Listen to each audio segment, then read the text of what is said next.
Hello, ലിസസ് ഫോളോവിൻ്റെ മറ്റൊരു ചെറിയ വീഡിയോയിലേക്ക് നിങ്ങൾക്ക് എല്ലാവർക്കും സ്വാഗതം.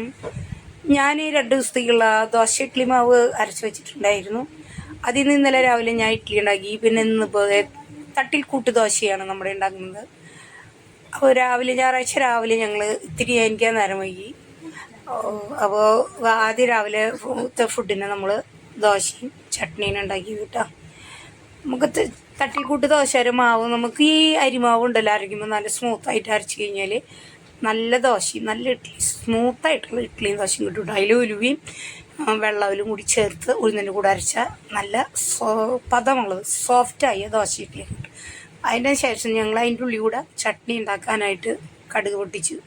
അത് തേങ്ങയും കൂടെ ഒരു 4 പൊറ്റ് വെളുത്തുള്ളി പച്ചമുളകും കല്ലുപ്പിട്ടിട്ട് മിക്സിയിൽ വെണ്ണ പോലെ നമ്മൾ അരച്ചെടുത്തു. എന്നിട്ട് കടുക് താളിച്ചേലേക്ക് അത് ഒഴിച്ചു കൊടുത്ത് തീ ഓഫ് ചെയ്ത് വിട്ടുക.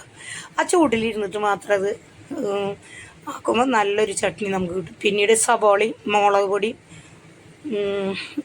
നമ്മുടെ കോൽപ്പുള്ളി പഴുത്തതും ഇട്ടിട്ട് ഒരു ചട്നി വെളിച്ചെണ്ണ ഒഴിച്ചിട്ട് ഞാൻ മിക്സിയിൽ അരച്ചു. അങ്ങനെ ചുവന്ന ചമ്മന്തിയും വെള്ള ചട്നിയും കൂട്ടിയിട്ട് നമ്മുടെ ഇന്നത്തെ ദോശത്തിൻ്റെ ദിലാമോണ് ലാസ്റ്റ് കഴിക്കുന്ന ആൾ. ഞങ്ങളൊക്കെ കഴിച്ചു കഴിഞ്ഞു.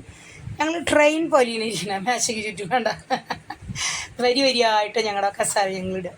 അപ്പോൾ എല്ലാവർക്കും ബായിട്ടാ. അപ്പോൾ എല്ലാവരും ഞങ്ങളുടെ വീഡിയോസ് കാണാൻ. നമ്മുടെ ദിലാമു 2 ദിവസത്തേക്ക് വന്നതാണ്. അപ്പോൾ എല്ലാവർക്കും ബൈ. ഓക്കേ.